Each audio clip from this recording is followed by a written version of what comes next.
شادی کے موقع پر ہم اور آپ جاتے ہیں باراتی بن کر، 300-400 آدمیوں کی بارات لے کر، لڑکا بھی جاتا ہے، لیکن نکاح سب سے پہلے کس کا ہوتا ہے؟ لڑکی کا۔ لڑکی کی اجازت کے بنا، لڑکی کے سگنیچر کے بنا لڑکے کا نکاح نہیں ہو سکتا ہے۔ جن لوگوں کی شادیاں ہوئی ہیں ان سب کو معلوم ہوگا، جن کی شادیاں ہوئی جاتی نا، آپ کے ہاں بارات جاتی ہے کہ نہیں جاتی ہے؟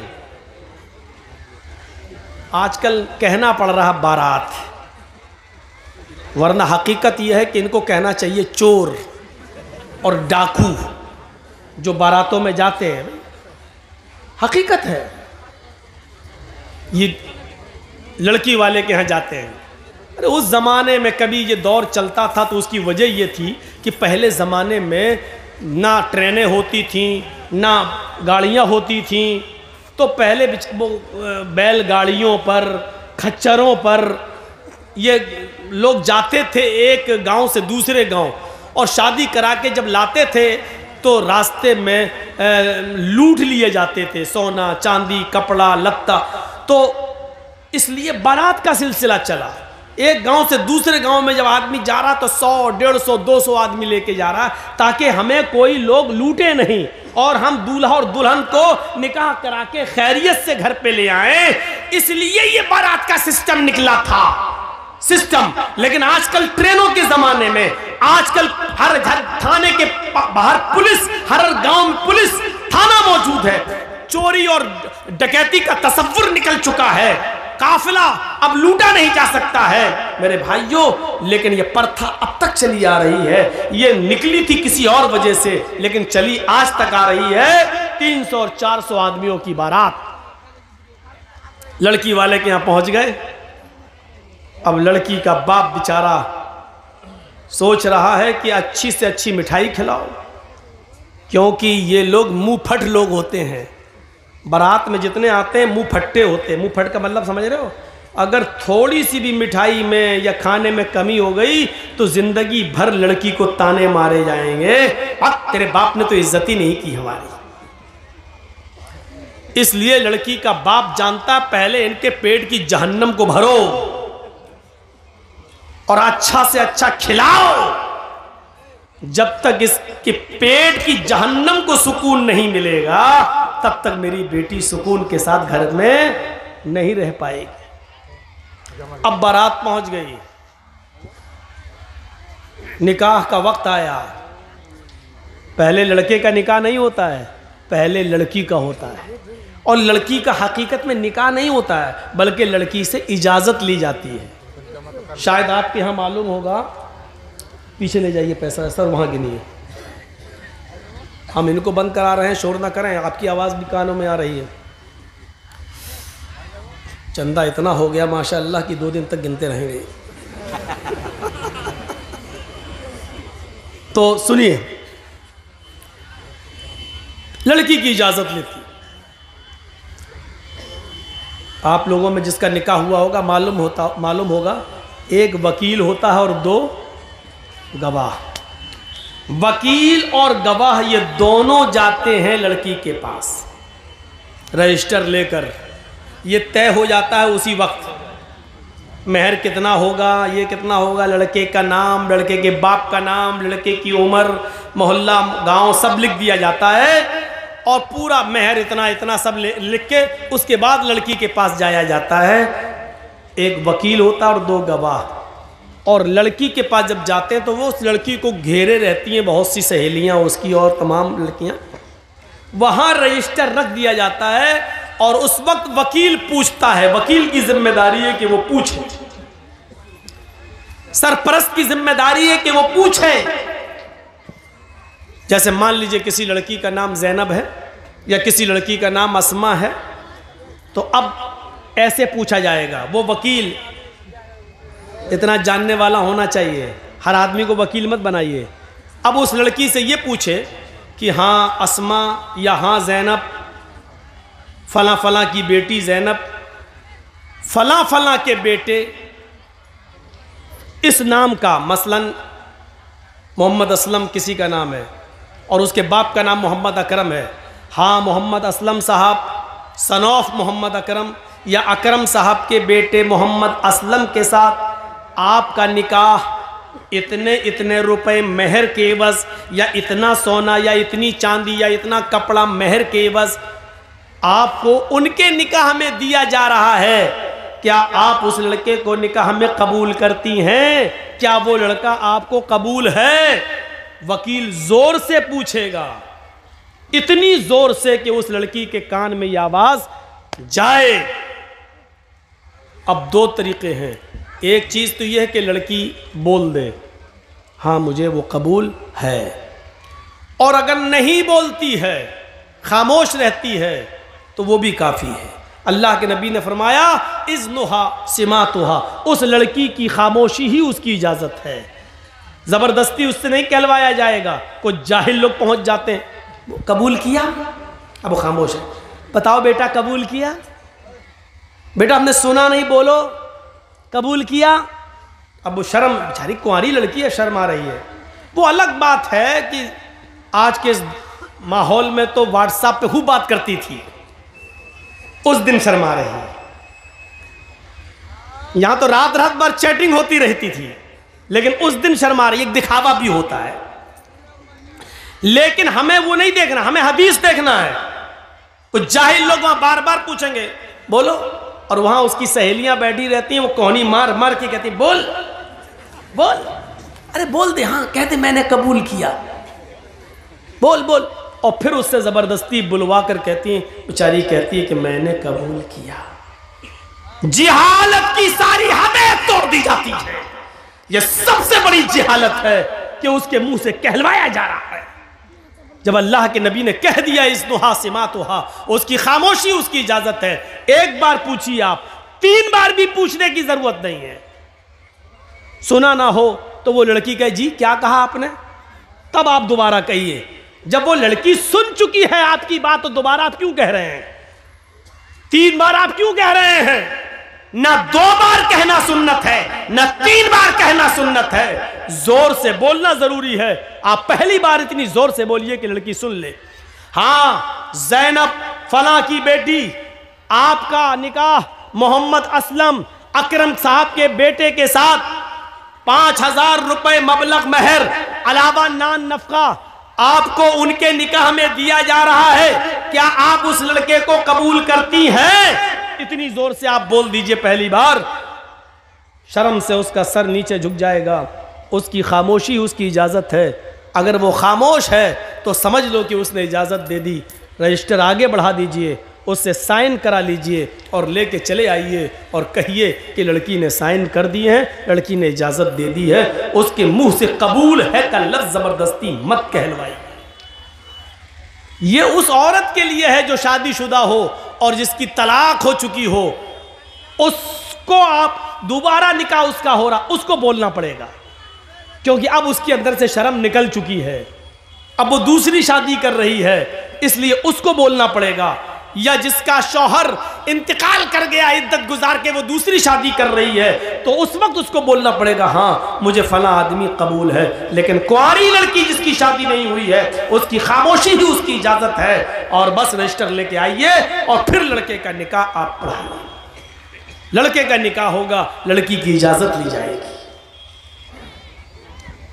تقوی کسے کہتے ہیں، اس کی ایک چھوٹی سی مثال اگر ہم سمجھ جائیں. اللہ کے نبی صلی اللہ علیہ وسلم نے فرمایا، غور کیجئے گا، آپ نے محنت کر کے 99 روپے کمائے، 99 روپیز، 99 روپے کمائے، اور آپ چاہتے ہیں کہ ہم کوئی نئی قمیص، نیا کرتا، نیا پنجابی لے لوں تاکہ ہم مسجد میں جا کر نماز پڑھ سکیں. ہمارے پاس کوئی اچھا کپڑا نہیں ہے. آپ مارکیٹ میں گئے اور آپ کو کپڑا مل رہا ہے پنجابی 100 روپے کا. آپ کے پاس ہیں کتنے؟ 99. یہ آپ نے جنگل میں لکڑیاں کاٹ کاٹ کے بازار میں بیچ کر کمایا ہے. یا یوں کہہ لو کہ آپ نے مزدوری کر کر کے 99 روپیہ کمایا ہے، یا یوں کہہ لو کہ آپ نے رکشہ چلا چلا کر محنت کر کے یہ 99 روپیہ کمایا ہے، لیکن 1 روپیہ آپ کے پاس کہیں سے حرام کا آ گیا، ناجائز حرام کا، اور آپ کو معلوم ہے کہ یہ حرام کا روپیہ ہے۔ 99 روپے میں وہ 1 روپیہ آپ نے ملا کر 100 روپے کا کرتا لے لیا، 100 روپے کا پنجابی خرید لیا، جبکہ 99 روپے حلال کے ہیں، 99 روپے محنت کے ہیں، لیکن 1 روپیہ اس میں جو حرام کا آپ نے ملا کر قمیض خریدی۔ اللہ کے نبی فرماتے ہیں جب تک وہ قمیض تمہارے جسم پر رہے گی، جب تک وہ کرتا تمہارے جسم پر رہے گا، اللہ کے یہاں تمہاری ایک بھی نہ فرض عبادت قبول ہوگی نہ نفلی عبادت قبول ہوگی، تمہارا ایک بھی سجدہ اللہ رب العالمین کی بارگاہ میں قبول نہیں کیا جائے گا۔ کیوں؟ پوچھا اللہ کے رسول کیوں؟ آواز آتی ہے ان اللہ طیب و یقبل الطیب، اللہ پاک ہے اور پاک چیز کو پسند کرتا ہے۔ اب آپ سوچو کہ 99 ارے بھائی 99 میں 1 حرام کا مل گیا تو کیا ہوا، 99 تو حلال کے تھے۔ تو آپ اس کو یوں سوچ لو کہ آپ کے پاس ایک بالٹی پانی رکھی ہوئی ہے، پورا آپ نے ابھی اس کو نل سے نکالا ہے، ابھی آپ نے اس کو ہینڈ پائپ چلا کر کھینچا ہے، یہ پانی ہے، اور آپ کی آنکھوں کے سامنے اس میں پیشاب کا ایک قطرہ چلا جائے، پیشاب کی صرف ایک بوند چلی جائے، تو ایمانداری کے ساتھ بتائیے کیا وہ آپ پانی پئیں گے؟ یا اس پانی سے آپ نہائیں گے؟ یا اس پانی سے آپ کپڑا دھلیں گے؟ اگر آپ کی آنکھوں کے سامنے اس میں پیشاب کی ایک بوند چلی جائے تو نہیں، کیونکہ آپ جانتے ہیں پوری ایک بالٹی پانی پاک ہے، لیکن اس ایک قطرے نے، پانی کے پیشاب کے قطرے نے پوری بالٹی پانی کو ناپاک کر دیا ہے۔ چونکہ وہ ماء قلیل ہے اس لیے وہ ناپاک مانا جائے گا۔ تو میرے بھائیوں اسی طریقے سے 99 روپے میں 1 روپیہ آپ نے حرام کا ملا دیا تو وہ 100 روپے بھی اب آپ کے حرام کے ہو گئے۔ وہ کرتا، وہ قمیض، وہ پنجابی، وہ لنگی، جو بھی چیز آپ اس سے خریدیں گے اور اس کو پہن کر نماز پڑھیں گے تو اللہ کے یہاں قبول نہیں ہے۔ یہ تقوی کی ایک مثال ہے، کیسے بچنا ہے۔ امام غزالی رحمت اللہ علیہ اپنی مشہور کتاب احیاء العلوم کے اندر ایک واقعہ نقل کرتے ہیں کہ ایک شخص نے کسی کا مکان کرائے پہ لیا تھا۔ ہوتا نہیں ہم لوگ رینٹ پہ لے لیتے ہیں، چلو ہم یہاں رہیں گے، رہ لیا، رینٹ پر کرائے پر مکان خریدا تھا۔ اس بزرگ نے کوئی لیٹر لکھا، لیٹر خط، اس زمانے میں لکڑی کا پین چلتا تھا، لکڑی کا قلم، اور سیاہی سے انک سے لکھا جاتا تھا ڈبو ڈبو کر۔ اس نے سوچا کہ ابھی یہ تازہ تازہ خط لکھا ہے، اس انک کو خشک کرنے کی ضرورت ہے، تو وہ جس کرائے کے مکان میں رہتا تھا اس کرائے کے مکان سے تھوڑی سی مٹی اس نے اٹھا لی اور کاغذ پر ڈال دی ایسے، تاکہ وہ انک جلدی سوکھ جائے، خشک ہو جائے۔ اس نے سوچا تھوڑی سی مٹی لینے میں حرج کیا ہے، یہ مکان اگرچہ میرا نہیں ہے، تھوڑی سی مٹی تو لے رہا ہوں، مٹی، زمین پر پڑی ہوئی مٹی، اس نے اس کو لیا اور لیٹر پر، کاغذ پر ایسے ڈال دیا۔ رات میں اس بزرگ نے خواب میں دیکھا کہ اس کے خواب میں کوئی فرشتہ آ رہا ہے اور اس بزرگ سے کہہ رہے ہیں تم نے کسی کے مکان پر کرائے پہ رہتے ہو، تم، یہ تمہارا مکان نہیں ہے، تم نے اس مکان سے تھوڑی سی مٹی لے کر جو کاغذ پر ڈال دی ہے، قیامت کے دن تمہیں پتہ چل جائے گا یہ تھوڑی سی مٹی لینے کا انجام کیا ہوتا ہے۔ سونا نہیں لیا تھا، چاندی نہیں لی تھی، دولت نہیں چرائی تھی، گھر کے جس مکان میں رہ رہا اس مکان کی کچی زمین سے تھوڑی سی مٹی اٹھائی تھی اور سیاہی کو، انک کو خشک کرنے کے لیے کاغذ پر ڈالی تھی۔ خواب دیکھ رہا ہے قیامت کے دن تمہیں پتا چل جائے گا دوسرے کے مکان سے تھوڑی سی مٹی لینے کا انجام کیا ہوتا ہے۔ مٹی لی تب یہ حال، جو دوسروں کی دولتوں پہ قبضے کر رہے ہیں وہ اپنا انجام سوچیں، جو دوسروں کی زمین و جائیداد کو ہڑپ کر رہے ہیں وہ اپنا انجام سوچیں، جو دوسروں کی زمین و جائیداد پر قبضے کر رہے ہیں وہ اپنی فکر کریں، جو امانتوں میں خیانت کر رہے ہیں، یتیموں، غریبوں، بیواؤں، مسکینوں اور فقیروں کا حق مار رہے ہیں وہ اپنا انجام سوچیں۔ حق مارنے کی کئی قسمیں ہیں، آپ صاحب حیثیت اور زکوٰۃ نہیں دیتے تو یہ بھی حق مارنا ہوا ہے۔ آپ کے پاس 1,00,000 روپیہ ہے اور اس 1,00,000 روپے پر 1 سال گزر چکی ہے، اگرچہ اس 1,00,000 روپے میں 7.5 تولے سونا یعنی 85 گرام سونا نہیں آ رہا ہے، لیکن 52.5 تولے چاندی تو آ سکتی ہے، یعنی 1,00,000 روپے میں 52.5 تولے چاندی آ سکتی ہے، اور اتنا پیسہ تمہارے پاس ہے اور 1 سال گزر چکی ہے تو آپ پر 1,00,000 روپے میں 2,500 روپے زکوٰۃ بنتی ہے جو آپ غریبوں کو دیں گے۔ اگر آپ نہیں دیتے ہیں تو یہ غریبوں کا حق مار رہے ہیں۔ جب چھوٹی سی تھوڑی سی مٹی لینے کا انجام یہ ہے تو آپ غریبوں کا، مسکینوں کا حق مار کر زکوٰۃ ادا نہیں کر رہے ہیں، تو ہم اور آپ اپنے انجام کے بارے میں فکر لگائیں کہ ہمارا اور آپ کا انجام کیا ہوگا اگر ہم اپنے مال کی پوری زکوٰۃ نہیں دیتے ہیں تو یہ حق مارنا ہی ہے۔ شراب کی حرمت کا اعلان کرتے ہیں اللہ کے نبی صلی اللہ علیہ وسلم۔ لڑکیوں کو جو زندہ دفن کیا جاتا تھا، آپ نے لڑکیوں کے مقام و مرتبے کو بلند کیا۔ کسی حدیث میں نہیں آتا جو اپنے لڑکوں کو پالے گا، پوسے گا، پڑھائے گا، لکھائے گا اور ان کا نکاح کر دے گا، اللہ اس کو جنت میں میرا پڑوسی بنا کر رکھے گا، یہ کہیں نہیں کہا تو اللہ کے نبی نے کیا کہا؟ جن لڑکیوں کو زندہ دفن کر دیا جاتا تھا، 4 سال پال پوس کر جن کو پکڑ کر دفن کر دیا جاتا تھا، نبی اکرم صلی اللہ علیہ وسلم ان لڑکیوں کو عزت دیتے ہیں جس باپ کی 3 بیٹیاں ہوں گی اور جس نے ان کو پالا ہوگا، بڑا کیا ہوگا، ان کو پڑھایا ہوگا، ان کو اچھا ادب سکھلایا ہوگا۔ اللہ کے نبی فرماتے ہیں یہ 3 بچیاں، پھر اس نے جن کی شادی کر دی ہوگی، ان بچیوں کا نکاح کر دیا ہوگا، ان کا گھر بسا دیا ہوگا، ان کو دیندار لڑکوں کے نکاح میں دے دیا ہوگا، قیامت کے دن یہ بچیوں کا باپ ان 3 لڑکیوں کی شادی کرانے والا قیامت کے دن میرا پڑوسی بن کر رہے گا۔ پھر آپ نے فرمایا جس کی 2 بیٹیاں ہیں، 2 بیٹیوں کو پڑھانے اور لکھانے والا بھی قیامت کے دن میرا پڑوسی بن کر رہے گا۔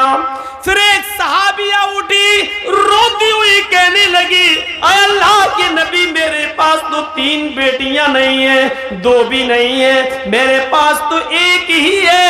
اللہ کے نبی فرماتے ہیں 1 بیٹی کو ہی پڑھا لکھا، اچھا ادب سکھلا، اس کی شادی کسی دیندار لڑکے کے ساتھ بالغ ہو جانے کے بعد کر دے، وہ 1 بچی کی پرورش کرنے والا بھی قیامت کے دن میرا پڑوسی بن کر رہے گا۔ میرے بھائیوں، جنت کی بشارت لڑکیوں کی پرورش پر اللہ کے نبی صلی اللہ علیہ وسلم دے رہے ہیں۔ یہاں ہم اندازہ لگائیں کہ اللہ اسلام نے لڑکیوں کو کیا عزت دی ہے، کیا عزت۔ ایک عزت اور دیکھ لو،